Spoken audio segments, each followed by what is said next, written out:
Murder for hire. Well, yeah, as you said in the video, New York has not indicted Ross for murder for hire. And but they did use it to say he was dangerous and deprive him of bail.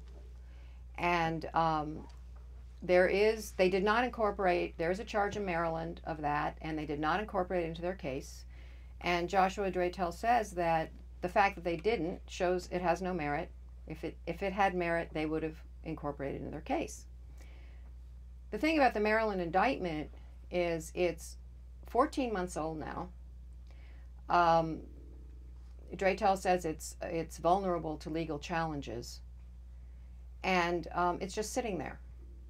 Now the bar for proof with an indictment is very, very low. It can be based on hearsay.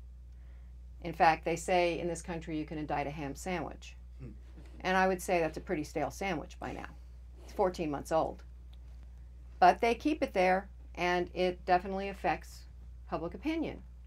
You know, when Ross was arrested and this case came out, all over the world was the murder for hire, very sensationalistic. But when he was not indicted for it 2 months later, barely heard a word. Andy Greenberg did mention it, talk about it. But so Ross is still generally thought of as having done this by a lot of people. So we're taking someone who I can assure you would enjoy having dinner with, that you would be happy to have as a neighbor, or, you know, very pleased to have work in your company.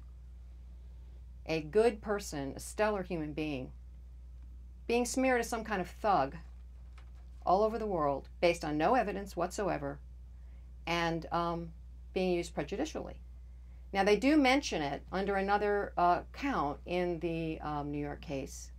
And as I said in the video, it's an uncharged crime. Very convenient, no proof needed, just get to talk about it and prejudice a jury.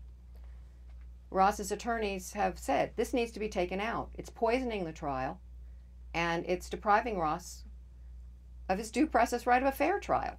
But that has not been done yet. And so yes, it's hurt in the court of public opinion. It has hurt fundraising, and I understand that. But it's also kind of disturbing to me how many people take what the government says, it's at face value, and just believe it.